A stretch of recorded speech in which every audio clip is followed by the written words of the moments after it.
Salve, sentinelas! Aqui é o Universo Proibido. E hoje, a verdade vem à tona. Você já parou para pensar como a gente foi de "eu sou a vingança" para "eu sou apenas Ken"? Como os heróis que moldaram uma geração inteira estão sendo deixados de lado? Quase como se ser sério fosse vergonhoso? Pois é. Hollywood parece ter cansado do herói sombrio, complexo, cheio de cicatrizes e dilemas reais. E a maior prova disso não está em teorias, rumores ou entrevistas. Está nos reboots. Eles estão gritando uma coisa bem clara: já deu! Mas para entender esse novo ciclo, a gente precisa revisitar o trauma original. Aquele filme que afundou uma franquia inteira, fez George Clooney pedir desculpas em público e transformou o Batman em piada nacional. Sim, estamos falando de Batman and Robin, 1997. O filme era um desfile de patins de gelo, frases ruins e figurinos que pareciam cosplay de loja de festa. Só que o problema não foi só o tom, foi o que ele destruiu. Pausa breve. Som seco seguido de trilha tensa. Depois desse desastre, a Warner simplesmente desistiu do personagem. Por 6 anos, nenhum roteiro de Batman foi aprovado. A imagem do herói estava associada a exagero, plástico, irrelevância. Ele tinha virado uma paródia de si mesmo. E para a indústria, isso era imperdoável. Zoom na fala de Clooney em Comic Con pedindo desculpas. Corte seco. Mas tem uma coisa que quase ninguém percebeu sobre esse colapso. Já volto nisso. Enquanto isso, pense no impacto simbólico. O maior herói da DC, com décadas de legado, foi cancelado por excesso de breguice. Isso abalou a confiança de todos os estúdios e abriu caminho para uma revolução estética e narrativa que viria com tudo poucos anos depois. Se esse conteúdo tá te conectando com as verdades do multiverso, já deixa o like e entra para nossa linha secreta de inscritos. Foi preciso o herói cair completamente para que Hollywood ousasse tentar algo mais radical. Em 2003, Christopher Nolan bateu na porta da Warner com uma proposta que na época soava quase absurda: um Batman realista. Nada de Batcartões de crédito, vilões caricatos ou gadgets coloridos. O conceito era simples, e por isso mesmo arriscado. Trazer o morcego para o mundo real, com medos reais, inimigos plausíveis e uma origem que não parecesse lenda, mas trauma. A Warner topou porque estava desesperada. Como disse o roteirista David S. Goyer, o estúdio só aceitou porque a franquia estava quebrada demais para arriscar o mesmo de sempre. E aí está a ironia. O que parecia uma aposta radical era, na verdade, um retorno ao essencial. Pausa breve. Trilha sutil começa a subir. O resultado foi Batman Begins. A primeira vez em décadas em que o herói vestia o capuz não como um símbolo infantil, mas como resposta à violência, ao medo e ao caos urbano. Gotham agora parecia Chicago. Os vilões eram traficantes de armas, mafiosos e fanáticos que queriam colapsar a civilização, não congelar estátuas com piadas ruins. A realidade invadiu o gênero. E o público respondeu em peso. Mas tem um detalhe que pouca gente associa com o sucesso desse reboot. Já volto nisso. O mais chocante para quem viu o filme em 2005 foi perceber que a fantasia estava sendo descartada. Nada de superpoderes. Nada de criaturas mutantes. Batman era um homem comum, com uma dor real, treinado até o limite e disposto a usar o medo como arma. Ele não inspirava só justiceiros. Ele representava uma geração inteira que havia crescido sob tensão global. O impacto foi tão forte que a Warner deu carta branca para o próximo passo, e Nolan entregou o Cavaleiro das Trevas. A essa altura, o herói sombrio já tinha se tornado um arquétipo cultural. Mas ainda havia um motivo profundo por trás dessa aceitação repentina do realismo. E ele não estava nas HQs, estava nos jornais. A virada cultural foi imediata. Depois do impacto de Batman Begins, e principalmente do sucesso estrondoso de O Cavaleiro das Trevas, os estúdios passaram a enxergar o tom sombrio como uma fórmula mágica. Era como se bastasse apagar as luzes, desacelerar a montagem, colocar uma trilha grave no fundo. E pronto, a franquia estava salva. O que começou como uma reconstrução sincera virou um molde. E esse molde se espalhou como uma infecção. De repente, todo o estúdio queria o seu Batman Begins. David Goyer revelou que foi chamado por vários executivos para criar a versão sombria de qualquer coisa. Teenage Mutant Ninja Turtles, por exemplo. Sim, até tartarugas mutantes adolescentes passaram a ser consideradas candidatas ao reboot sombrio. Star Trek, Robin Hood, James Bond, até Hércules e Peter Pan. Não havia limites. Se era uma marca conhecida, alguém achava que bastava deixá-la mais séria, e o público iria respeitar de novo. Mas tem uma coisa que ninguém parou para pensar. Já volto nisso. Em 2014, o pico desse movimento foi tão visível que virou piada. Aquele foi o ano com mais reboots e sequências em modo dark and gritty da história recente. Godzilla, Transformers, Homem-Aranha, Capitão América, Planeta dos Macacos, Drácula, Malévola, Hércules, 2 diferentes inclusive, e até Noé, reimaginado como um épico apocalíptico bíblico. O problema é que muitos desses filmes não tinham nada a dizer. Eram sérios por obrigação, não por convicção.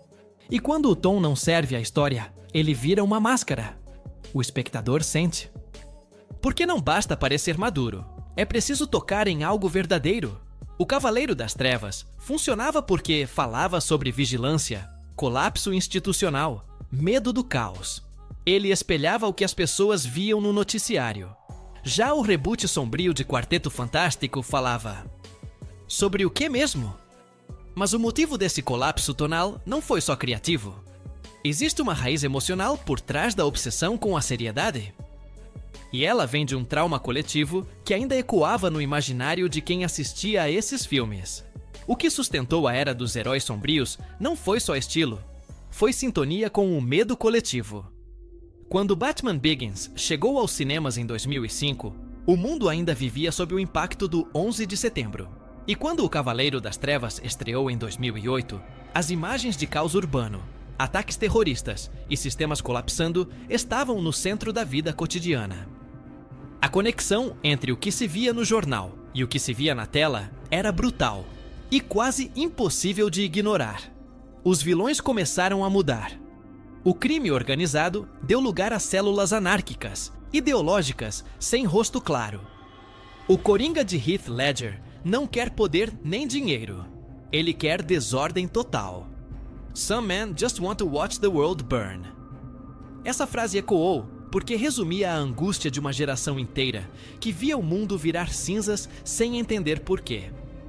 Não era mais sobre salvar o dia. Era sobre impedir o colapso total. Zoom na cena da explosão do hospital em Dark Knight, trilha tensa.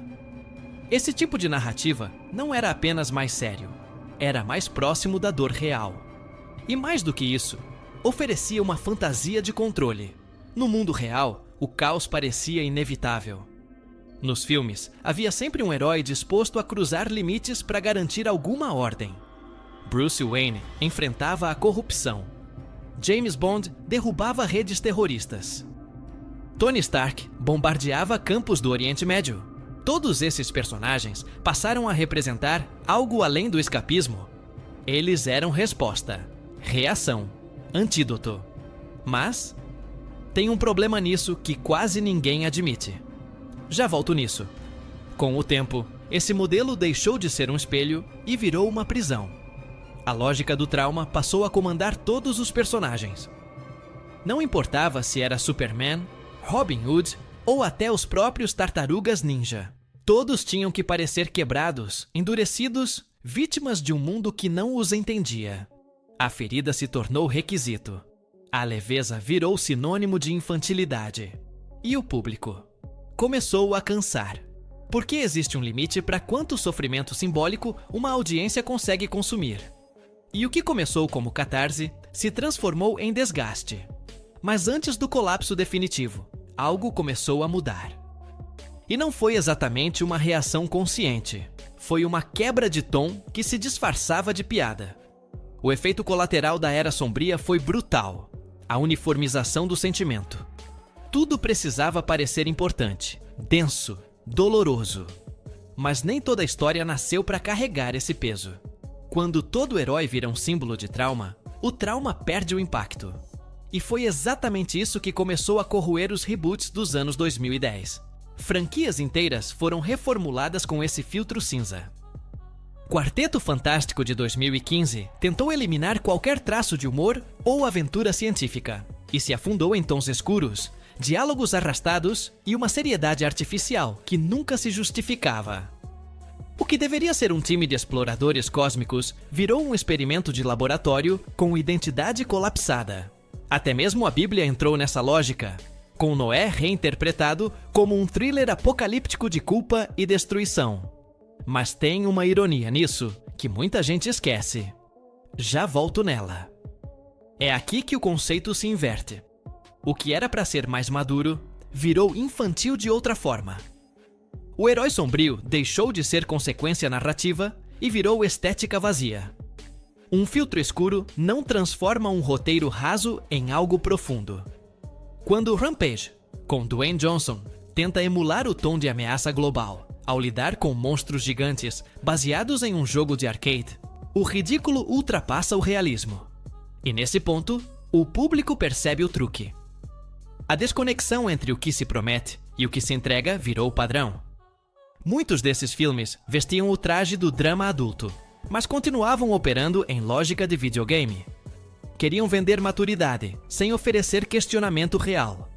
Eram apenas blocos de construção narrativa, presos numa cartilha que dizia: quanto mais escuro, mais sério.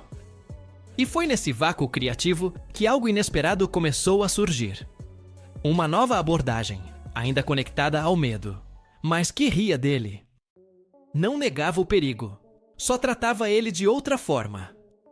A mudança começou num laboratório, com um bilionário sarcástico e um coração danificado. Mas antes de falar dele, tem uma pergunta que precisa ser feita. Por que rimos quando não acreditamos mais na dor? No meio de uma indústria viciada em densidade, surge um herói que tinha tudo para seguir a mesma cartilha, mas não seguiu. Homem de Ferro, em 2008, não renega o realismo. Terrorismo, culpa corporativa, crítica militar. Tudo isso está lá. Mas Tony Stark não é um cavaleiro torturado. Ele é sarcástico, falho, impulsivo. E talvez por isso tenha sido tão eficaz. Enquanto o mundo olhava para o abismo, ele olhava e soltava uma piada. Não porque não sentia medo, mas porque entendia que o humor também é uma resposta legítima ao caos. Essa virada tonal foi sutil no começo. Stark ainda era um produto da mesma paranoia do pós-11 de setembro. Mas ele reagia diferente. No lugar da angústia contida de Bruce Wayne, ele entregava frases como "Go to sleep, go to sleep, go to sleep" durante um ataque de fúria. Era a primeira rachadura visível na estética do sofrimento. Corte para a cena do Hulkbuster. Trilha dinâmica com pausa súbita no final da fala. E não foi só ele. Conforme o MCU avançava, os personagens mais sérios foram se moldando a esse novo tom. Capitão América, que começou como o herói idealista da Segunda Guerra, acabou cercado por piadas e sidekicks engraçados. Thor passou de uma tragédia shakespeariana para um comediante intergaláctico. E, mesmo nos filmes com ameaça real, como Soldado Invernal, o humor nunca deixava de funcionar como válvula de escape. Isso deu à Marvel uma vantagem. Enquanto outros estúdios saturavam o escuro, ela oferecia luz com sombra. Mas tem um limite para tudo. E a Marvel cruzou esse ponto sem perceber. Já volto nisso. O problema é que à medida que o tom leve se impunha, o peso das histórias começou a se diluir. O trauma virou piada. O luto virou meme. A desconstrução virou padrão. Quando tudo é irônico, nada é ameaçador.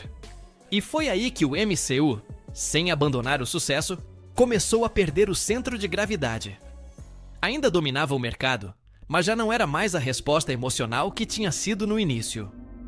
E enquanto a Marvel se debatia entre piadas e multiverso, uma nova pergunta começou a se formar.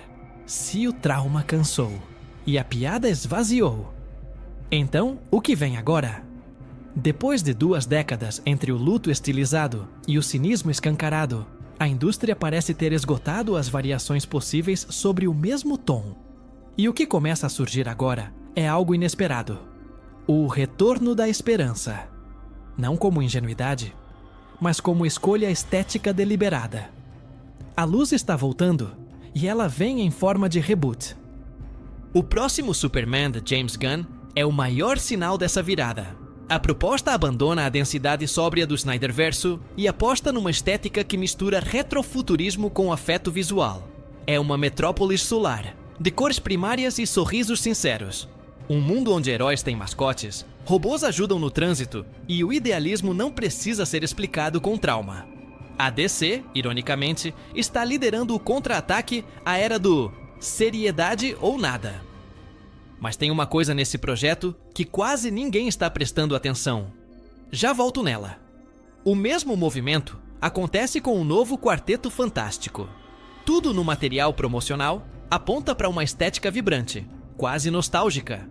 Um retorno à ficção científica colorida, com poses clássicas, tons pastel e um senso de maravilhamento que lembra os anos 60.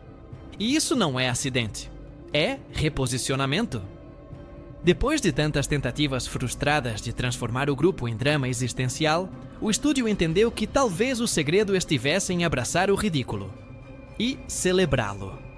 Até mesmo Harry Potter, com sua vindoura série rebootada, parece caminhar para um retorno à fantasia infantil, mais próxima da atmosfera dos livros iniciais do que da escalada sombria do final da franquia original. A Warner quer restaurar o senso de encantamento, e não o de urgência.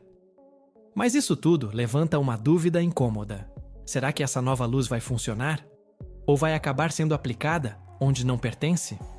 Porque quando a esperança vira obrigação, ela também pode sufocar. A grande questão não é se o tom vai mudar. Ele já está mudando. A dúvida real é: qual tom representa melhor o que estamos sentindo agora? Porque o sucesso do Dark and Gritty veio de uma dor coletiva real, assim como a fase cínica do MCU respondeu a um mundo saturado de tragédias.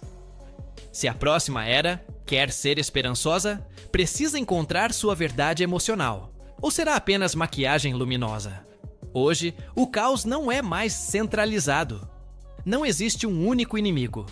Vivemos num tempo de excesso. Informação demais, estímulo demais, versões demais da mesma história.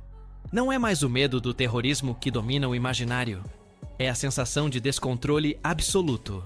E talvez por isso, os próximos heróis mais eficazes não sejam os mais fortes, mas os mais lúcidos. Aqueles que conseguem ver o todo, que cortam o ruído, que oferecem clareza num mar de distrações. Mas tem uma tensão oculta nessa ideia. Já volto nela. O cinema pode usar esse cenário para criar figuras que sintetizem esse desejo por foco, verdade e organização simbólica. Heróis que não respondem mais à dor com fúria ou piada, mas com visão. Isso pode tomar várias formas, desde o retorno do arquétipo clássico do mentor, até a ascensão de protagonistas que vencem não pela força, mas pela empatia. Existe um universo inteiro de possibilidades em aberto.